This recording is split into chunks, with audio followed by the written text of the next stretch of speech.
네, 안녕하세요. FAT 1급 이번 시간부터는 이제 부가가치세 편 이론 강의를 할 텐데요. 그러니까 FAT 1급이라고 하는 이 자격증 시험의 과목은 크게 두 가지 과목으로 구분돼서 시험 문제가 출제가 되는데, 이론형 문제와 실기편 문제로 나누어져서 이론형 문제가 전체 점수의 30점이 배점이고요. 나머지 프로그램을 활용해서 시험을 보는 시험 점수 배점이 이제 70점을 차지합니다. 자, 그 중에 재무회계는 이론 전체 30점 배점이 토탈 문항으로 말하면 10문항인데요. 그 중에 재무회계가 이제 7문항을 차지하고요. 지금부터 이제 공부해야 되는 부가가치세가 객관식 문항 중에서 이제 3문항 정도를 차지해요. 이게 이제 비대면 시험으로 전환되면서 바뀐 문항수입니다. 애초에는 원래는 이제 15문제였고요. 10문제였고 5문제였는데 문항수가 좀 작아졌어요. 대신 이제 점수 배점이 한 문제당 3점이니까 한 문제가 맞고 틀리고가 점수에 큰 영향을 좀 미칠 수가 있게 됐고요. 자, 그리고 나서 나머지 70점 배점이 모두 다 이제 실기편 프로그램에 입력하는 문제인데요. 요 재무회계 과목이 차지하고 있는 실기편과 부가가치세가 차지하고 있는 요 실기편 배점을 굳이 뭐 정확하게 나누기는 조금 애매하기는 해요. 근데 부가가치세가 전체 실기를 70점이라고 쳤을 때 전체 부가가치세가 차지하고 있는 실기 점수는 아마도 한 30점 정도 되지 않을까 싶어요. 재무회계가 한 40점. 그러니까 부가가치세가 세금계산서 이런 공부를 할 건데 그 세금계산서를 토대로 전자세금계산서를 발행하기도 하고, 그리고 이제 부가세 과세가 되는 거래들이나 면세나 영세율 같은 거래들을 프로그램에 입력하는 것들을 여러분이 학습을 하셔야 되거든요. 그래서 부가가치세를 이론을 공부할 때 객관식 세문항이면 해봤자 점수 9점이잖아요. 부가세가. 그럼 뭐하러 공부하냐 이렇게 생각할 수도 있어요. 그냥 공부 안 하고 뭐 9점 틀리지 뭐라고 할 수 있지만 부가세에 대한 이론적인 부분이 공부가 되어 있어야 프로그램을 돌리거나 이제 프로그램을 활용하는 이 실기편에서 금방금방 이해가 가능해요. 그러니까 실기편은 그것을 입력하는 방식. 그러니까 그것이라는 건 이론을 이해한 상태거든요. 그래서 부가세 이론을 잘 정리해 두셔야 프로그램을 활용하는 실기 수업을 들으실 때 조금 더 이해가 빠르실 거예요. 그리고 잘 알아들을 거고. 그러면 입력하는 방식에 대한 게 고민스러운 거지. 그게 왜? 라고 하는 질문은 사실 의미가 없어지거든요. 그래서 이번 시간부터는 요 부가가치세 편 같이 이제 공부를 할 거고요. 자, 첫 번째 시간으로는 부가가치세와 가지고 있는 우리나라의 특징을 좀 볼 거예요. 그래서 학습 목표는 부가가치세가 무엇인지, 그리고 부가가치세가 가지고 있는 기본적인 특징들 하나하나 살펴보고, 요 파트에서 시험 문제가 나온다면 당연히 한 문제죠. 두 문제까지 나오진 않아요. 그래서 여러분이 부가세를 공부할 때는 기본적으로 부가세 시험을 위해서 공부하는 것도 있긴 한데, 상식을 채운다라고 생각하시면 조금 더 좀 더 재밌게 부가세를 공부하실 수가 있어요. 자, 그럼 이제 부가가치세 의의부터 좀 살펴볼 건데요. 자, 부가세가 무엇일까? 여러분이 살아오면서 부가가치세를 한 번도 경험하고 살 수는 없어요. 우리가 부가가치세를 Value Added Tax라고 해서 앞자로 이제 VAT라고 많이 부릅니다. 일반적인 용어로요. 그럼 우리가 이제 기본적으로 사업자가, 우리가 공부하는 건 어떤 사업자가 돈을 벌기 위해서 사업을 하니까요. 예를 들어 100원에 사서 150원에 판다면 부가가치의 창출 금액은 50원일 텐데, 그 50원에 어떤 세율을 곱해서 세금을 부과하는 거예요. 그거 우리가 부가가치세 중에서 VAT, 텍스라고 부르는데요. 여러분 아시다시피 여러분 부가가치세를 몇 퍼센트 정도 내요? 알고 계실 텐데, 그쵸? 10%. 우리나라는 10%를 부가가치세로 과세하고 있어요. 결국은 생산을 하거나 유통을 하면 각각의 단계마다 원래는 100원이었지만 150원이 돼요. 그러면 그 사업자는 또 150원짜리를 200원에 팔아요. 250원에 팔아요. 계속 하다가 결국은 사업자들은 돈을 벌기 위한 거고요. 누가 결국은 세금에 부담을 하게 되냐면 소비자가 마지막에 부가가치세를 부담하게 되는 구조를 가지고 있습니다. 부가가치세는 단계마다 얘가 벌기 위해서 50원 붙이고 얘가 벌기 위해서 50원 붙이고 이렇게 붙이면서 10%가 계속 증가되는 거예요. 그래서 새롭게 가치가 창출되는 증가분이라고 부르는데 제가 이제 예제라기보다 영수증을 하나 같이 볼게요. 여러분 자주 가는 별다방 있죠? 자, 별다방 가시면 예를 들어 이제 뭐 유자 민트티를 먹었나 봐요. 근데 비싸네요. 6,600원. 근데 6,600원은 전체 결제 금액인데 그 금액에 부가가치세가 포함됐대요. 부가세는 10%거든요. 그러면 6,600원이라는 금액을 다시 한번 나누어 보면 민트티 가격은 원래가 6,000원이고 V8라고 하는 부가가치세가 6,000원에 10%가 붙어서 600원이 된 거죠. 여러분은 6,600원짜리 음료수를 마시면서 얼마의 부가가치세를 부담한 거냐면 600원이라는 10%를 부담하게 된 거예요. 자, 그런데 우리가 살아가면서 여러분이 문고에서 교보문고나 뭐 다양한 문고점에서 책을 구입하게 되는데 책 도서죠. 책을 구입하게 되면 책이 지금 19,800원인데요. 19,800원 밑에 부가세라고 하는 요 칸에 금액이 없어요. 19,800원만 부담한대요. 가격이 비싸고 싸고는 큰 의미가 없어요. 가격은 원래 비싸고 가격은 원래 싸고 그렇게 이제 가격은 결정되는 거고 그 안에 부가세가 있냐 없냐가 상당히 중요한데 이 책은 도서는 부가세가 붙질 않았네요. 자, 부가가치세를 왜 붙지 않았을까? 부가가치세가 모든 물건에 부과되진 않아요. 부가세가 과세가 되지 않는 품목을 우리는 면세 품목이라고 부르고요. 그 중에 대표가 책에 해당돼요. 여러분이 매일매일 먹는 쌀, 키 커야지 먹어야 되는 흰우유, 무침에 먹어야지 두부, 고기 구워 먹어야지 고기. 마트에 갔을 때 여러분이 신선식품, 가공 안 된 것들, 우리나라의 토지를 판다. 부가세 과세 못하거든요. 왜냐면 토지는 인간이 창조한 게 아니에요. 여러분 부가가치는 인간이 창조하기까지 들어간 인간이 창조한 물건에 대해서 100원 투입했는데 150원에 파니까 50원 벌었다. 이런 구조죠. 자, 땅은 하나님이 만드신 거잖아요. 그건 뭐 어떤 신앙 인유고 자식으로를 떠나서 창조된 게 창조된 거죠. 이미. 그래서 창조된 물건에 대해서는 누구도 세법도 과세하지 않는 거예요. 그래서 토지는 팔았을 때 과세하지 않아요. 자, 이제 출발이고요. 부가가치세는 우리나라는 10%예요. 알고 계실 거예요. 근데 우리나라의 모든 물건에 모두 다 부가가치세를 10%를 부과하진 않아요. 부가세가 부과되지 않는 면세 품목이 너무나 많고요. 그런 것들을 알면 나머지는 과세가 된다. 이런 식으로 정의를 내리실 수 있어요. 영수증 보시면서 이제 여러분이 부가가치세라고 하는 거를 전반적으로 이해해 나가실 거라고 제가 생각이 들고요. 이제 표를 보겠습니다. 자, 우리나라는 세금을 부과하기 위해서 조세로 분류해요. 조세라는 건 재정을 조달하기 위해서 걷어들이는 세금을 말하고요. 조세는 국가가 과세하면 국세고요. 지자체가 과세하면 이제 지방세로 구분해요. 근데 국세와 지방세 중에 지금은 우리는 국세만 봅니다. 왜냐하면 부가가치세가 국세거든요. 국가가 과세한다. 이렇게 생각하면 돼요. 국세는 14개가 있는데요. 국내에서 거쳐지는 세금, 수입할 때 내는 세금 여러분 관세죠. 관세는 내국세라고 부르지 않고요. 그냥 관세라고 분류해요. 그래서 지금 보시면 이게 여러분 시험에 다 나오는 게 아니라 부가가치가 어떤 세금인지. 부가세는 국세고요. 내국세고요.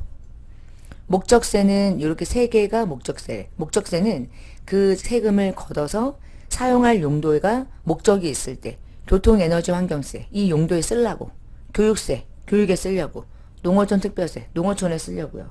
근데 이거 3개 아니면 다 특별한 어떤 특정 용도에만 쓰진 않아요. 다양한 용도에 쓰이죠. 이런 세금들을 우리가 세법에서는 보통세라고 불러요. 목적세의 반대말 이렇게 이해하셔도 됩니다. 그리고 부가가치세가 이쯤에 걸려 있으니까 우리가 부가가치세 특징을 국세이며 내국세 안에 보통세구나 정도를 좀 여러분이 구분해 놓으시고 그 다음 챕터로 넘어가 볼게요. 자, 특징을 좀 볼게요. 부가가치세는 국세래요. 여러분 객관식에 나올 수 있는 문제들이고요.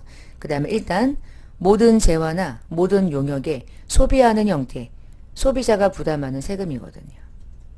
부가세는 일반적으로 누구나 부담하는 소비세, 소득과 관련된 세금은 법인세나 소득세 같은 세금이죠. 그리고 국민들의 소득 중에서 소비액에 대해서 과세합니다. 소비형 부가가치세.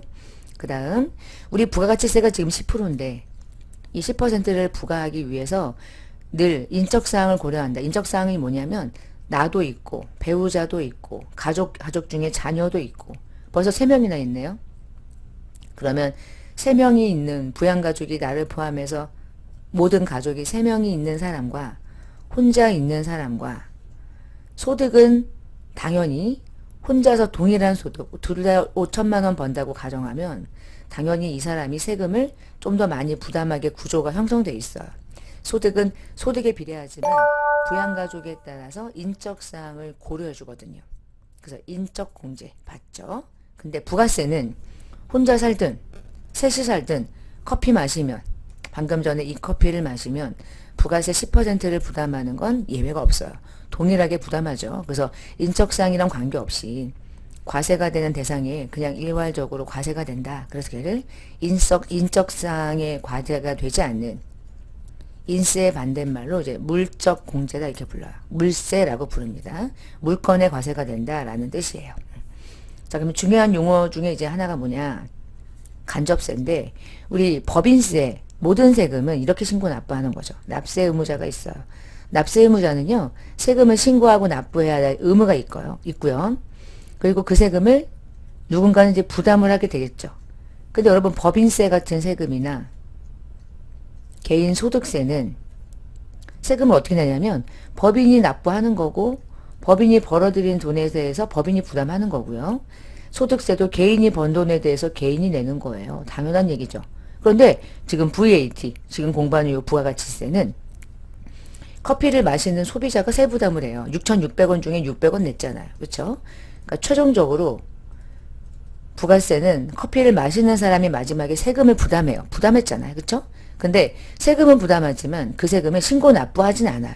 우리가 커피 마시고 부가세를 내요. 부가세를 신고하러 세무서에 가신 적 없으시죠? 왜냐하면 그 부가가치세는 스타벅스가 신고하는 거예요. 그들을 우리는 뭐라고 하냐면 부가세를 부과한 과세한 사업자, 이래서 그들을 과세사업자라고 부르거든요. 면세만 취급하면 부가세를 신고 납부할 이유가 없죠. 책을 팔았으니까. 책은 부가세가 안 붙잖아. 근데 얘는 부가세가 붙었으니까 신고 납부를 하는 거예요. 자, 그러면 이렇게 다르네요. 자, 부가세에서요. 모든 세금에서 과세사업자와 최종소비자, 납세 의무자와 담세자가 같은 세금이 있고 다른 세금이 있는데, 그러니까 같은 세금을 직접세라고 부르고요. 이렇게 달리 나오는 세금의 구조를 간접세라고 불러요. 우리나라의 간접세의 가장 대표적인 세금이 부가가치세거든요. 부가세는 납세 의무자는 과세사업자인데 세금을 부담해야 될 자는 최종 소비자가 돼요. 그렇게 설계되어 있어요. 그래서 부가가치세는요, 우리나라의 전체 세금 중에 거의 25%를 차지하고요. 그 25%를 다 누가 내는 거예요? 커피 마시는 우리나라의 모든 국민이 신고하는 거예요. 사업자가 아닌 모든 개인들이, 최종 소비자들이 부가세를 부담한다. 부가가치세의 특징 중에 중요한 특징 항목들을 조금 봤습니다.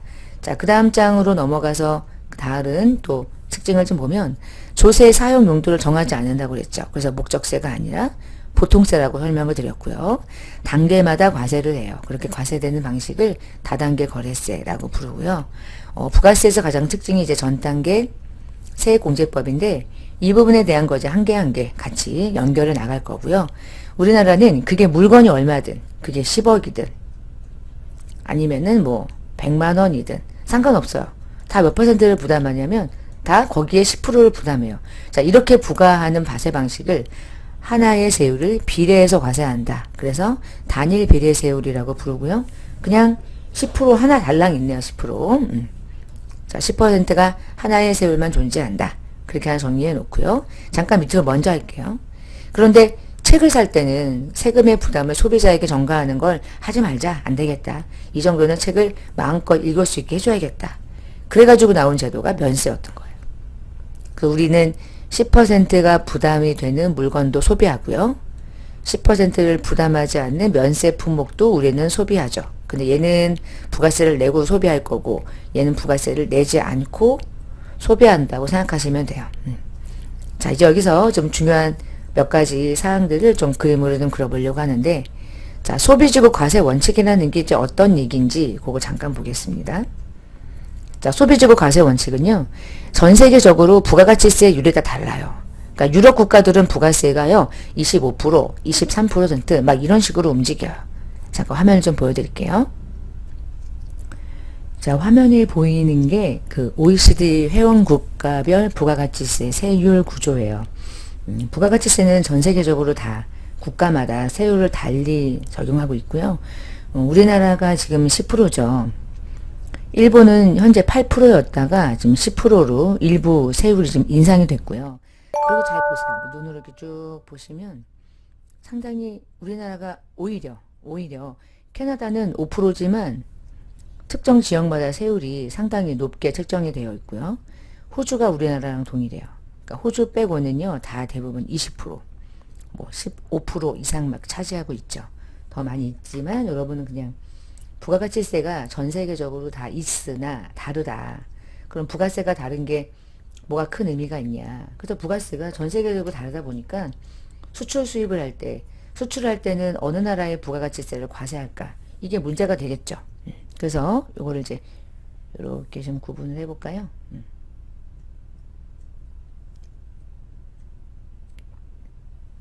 이렇게 좀 나눠보시면 이렇게 나눠야겠군요. 이렇게. 자, 이게 만약에 뭐 부가가치세가 저기 뭐 다른 나라 중에서 25% 붙는 나라다. 그리고 우리나라는 10%가 붙는다.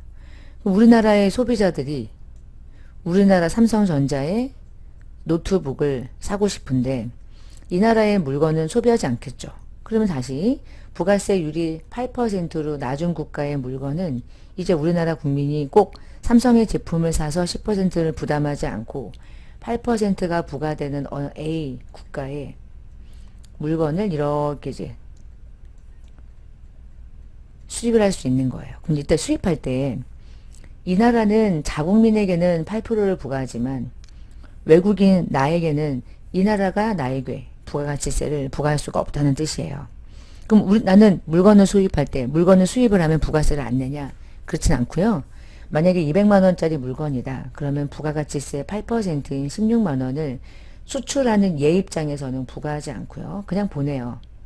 그러면 200만 원이라는 걸 어느 시점에 판단하냐면 수입하는 시점에 세관장이 물건에다가 관세도 더하고 등등등의 세금을 더하죠. 그거를 한 번 마지막으로 더한 다음에 이게 이 사람이 수입하는 물건의 가격이라고 보는 거예요. 그래서 이 전체 금액에다가 마지막에 수입하는 사람은 최종적으로 어떤 세금을 부담할 수밖에 없냐면 부가가치세를 부담할 수밖에 없는 거예요. 근데 몇 프로? 10%. 그래서 마지막에 부가가치세를 수입하는 경우는 누가 우리에게 부가가치세를 과세하냐면 세관장에 과세하는 거예요. 그럼 결론은 수입하는 경우는 우리나라의 모든 국민이 수입할 때 몇 퍼센트를 부담하게 되느냐? 무조건 10%를 부담하게 되는 거예요. 대신 이게 면세 품목이면 당연히 부가세가 붙지 않지만 기본적으로 과세 품목이라는 전제하에 그럼 만약에 다시 삼성전자가 이렇게 물건을 만들어서 이렇게 수출한다고 해봐요. 반대로. 그러면 여기 나라의 국가가 만약에 25%가 붙는 국가다. 그러면 이 물건의 부가가치세는 우리나라 10%가 부과되는 게 맞을까? 이 나라가 수입할 때 부가세를 붙이는 게 맞을까? 당연히 요 시점에 과세가 되는 거예요. 그러면 삼성전자는 물건을 수출할 때 세율이 안 붙나요? 네. 10%라고 하는 우리나라의 세율이 붙어버리면 이중과세가 되니까 그때 여기서 몇 퍼센트로 바뀌냐면 10%가 아닌 세율을 제로로 만들기 위해서 세율 하나가 존재하는데 그게 영세율이라고 부르는 거예요. 그럼 결론은 우리나라의 삼성전자 같은 다양한 기업들이 수출하면 몇 퍼센트를 부담하고 수출하게 됩니까? 이거는 그 나라가 알아서 하는 거고 우리는 10%가 붙습니다. 자, 이렇게 과세가 되는 건 뭐라고 하냐면 아까 요 시점에서 잠깐 색깔을 달리해서 이렇게 해볼게요. 아까 이렇게 하는 경우는 얘가 서 있는 이 시점이 소비하는 나라였고요. 이 물건을 수출하는 국가 입장은 생산해서 만드는 국가였죠. 그럼 둘 중에 어느 나라가 과세해요? 소비지국이 과세해요. 생산지국은 과세를 안 해요.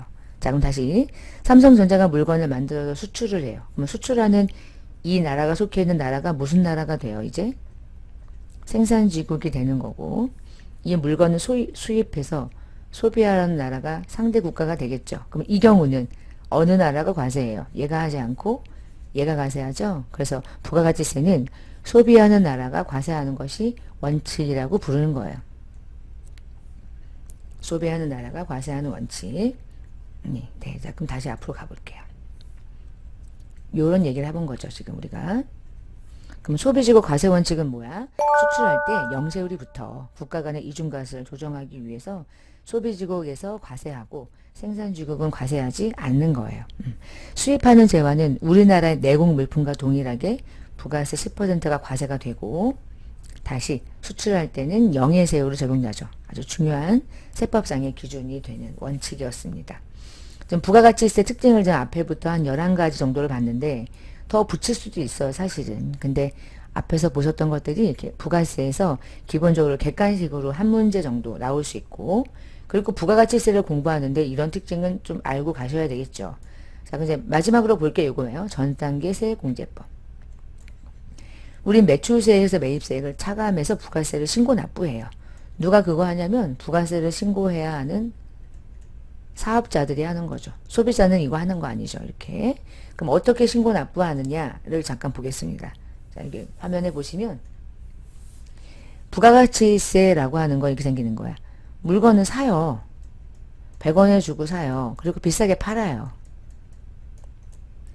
그래서 부가가치가 창출되는 거죠. 그래서 부가가치라고 한 부가가치, value added라고 하는 건 매입과 매출로 연결되는 거예요. 매입과 매출로 인해서 부가가치가 창출이 되는 거죠.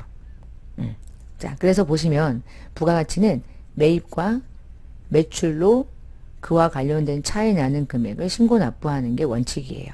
자, 갑이 을에게 물건을 팔고요. 을이, 아이고 이건 병이에요, 병. 병에게 팔아요. 병이 마지막에 소비자에게 물건을 팔아요. 자, 갑은 그냥 이론의 이해를 돕기 위해서 매입이 없다고 까고요. 갑이 얘에게 팔고자 하는 금액이 만약에 10,000원이잖아요. 자, 우리가 재무회계에서 상품 팔면 상품 매출이라고 적었는데 상품 매출이 10,000원이면 그 10,000원 금액에다가 소비자에게 부가세를 직접 전가할 수가 없잖아요. 결국은 지금 완성된 상태도 아니고 이 물건을 가다 보면은 언젠가 소비자에게 간단 말이에요. 그러니까 팔 때마다 그냥 부가세를 전가하는 거예요. 그 다음 사업자에게. 그래서 갑이 오늘 을에게 물건을 판대. 근데 갑은 을에게 물건을 팔지만 을은 그거 가지고 또 뚝딱뚝딱 해가지고 파는 거죠. 이런 식으로. 그래서 갑이 물건을 팔 때 야, 너 사업자인 거 아는데 부가세 때려야 돼. 우리는 단계마다 과세하는 거거든. 다단계 거래세. 그래서 어떻게 할 거냐면 부가세를 때릴게. 그럼 네가 나중에 돌려받아. 결국은 소비자에게 갈 거야. 자, 때린다. 그래서 10,000원이라는 물건을 팔 때 반드시 부가세 10%를 부과하는데요. 그 10%를 부과하는 세금을 이렇게 적는 거예요. 부가세, 얘한테 대신 받아둔 돈, 대신 신고 납부할 돈이라서 부가세 예수금이라고 하고요. 그 부가세 예수금을 저는 줄여서 VAT 예수금이라고 적은 거예요. 그러면 을에게 얼마를 받냐? 11,000원을 받아야 돼. 그렇지만 을은 11,000원을 주었고 갑은 얘한테 11,000원 받았다고 이 11,000원 중에 갑은 11,000원 다 자기 돈이에요? 아니면 이 안에 부가세, 신고 납부할 세액이 있어요. 신고 납부할 세액이 있는 거죠. 요건 내 돈이에요. 이건 번 거예요. 근데 이건 내 돈이 아니에요. 부가세를 대신 신고 납부할 의무만 있는 거예요. 의무. 그래서 걔는 부채입니다. 나중에 납부해야 돼요. 자, 그럼 을의 입장은 얘한테 샀죠. 이렇게. 사면 얘가 돈 15,000원 주고 살 때 차변에 이게 만약에 얘 입장에 상품이라면 상품은 10,000원만 잡는 거예요. 왜냐면 1,000원은 부가가치세를 대신 낸 거거든요.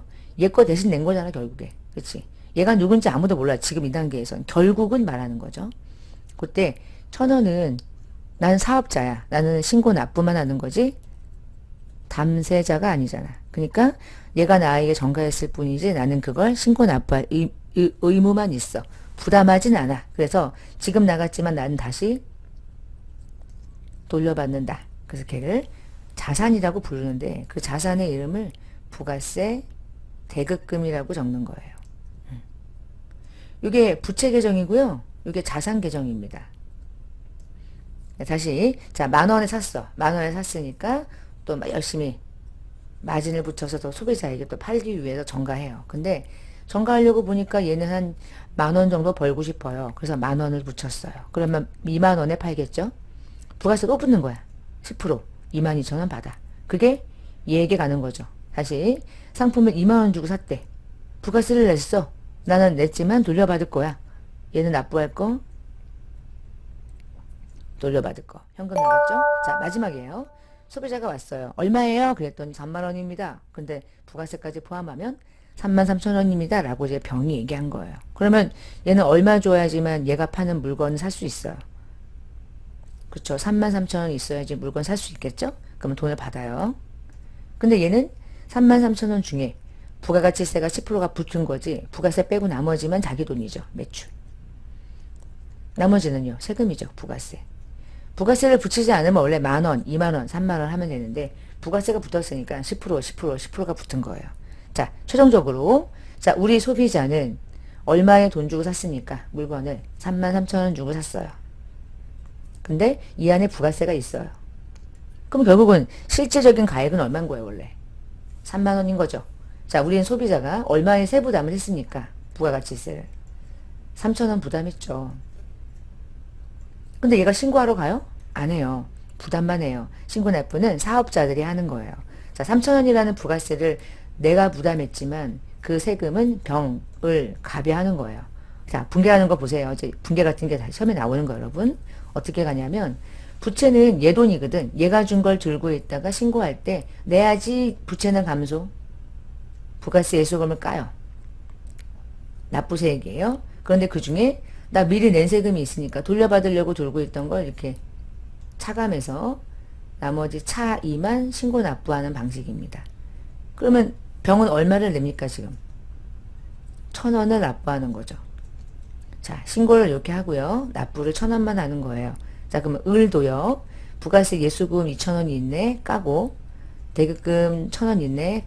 깐다는 얘기는 상계한다는 뜻이고 상계하면 내가 낼 것만 남게 되는 거야. 1,000원 남았죠. 1,000원 신고 납부. 자, 갑은 부가세 예수금 1,000원이 있었어. 근데 매입이 없었어. 없을 수도 있으니까 전제에. 그러면 현금 1,000원 내는 거죠. 이렇게. 그럼 결론은 마지막에 이 물건을 소비한 사람이 33,000원 결제할 때 3,000원이라는 돈을 자기 주머니에서 결제했는데 부담은 했는데 신고 납부는 얘가 하고 있죠. 지금 이렇게 신고 납부를. 그래서 부가가치세는 대표적으로 뭐라고 부르냐면 다르다. 다르게 세금이 만들어진 세금이다. 그래서 걔를 간접세라고 부릅니다. 간접세. 자, 그럼 한 번 더. 여기서 나오는 용어 중에 이제 이런 거죠. 자, 지워볼까? 지워보고. 자, 얘를 뜯어다가 한번 볼게요. 2,000원 낼 때 1,000원 까고 1,000원을 신고 납부했죠. 자, 그 2,000원 얘는 결국 회계에서 뭐냐, 부가세 예수금이지만 결국 매출할 때 붙은 부가세 세액이죠. 그래서 매출세액이라고 부르고요. 1,000원은 물건 살 때 부담한 세액이죠. 매입세. 그래서 1,000원이라고 하는 세금을 납부세액으로 납부하게 됐어요. 자, 지금 보시면 매출세액에서 매입세액을 빼죠. 결국은 매입세액을 공제받잖아요. 우리 부가세 세액 공제 중에 무슨 방식이라고 부르냐면 전 단계. 얘 입장에서 이거 전 단계죠. 전 단계.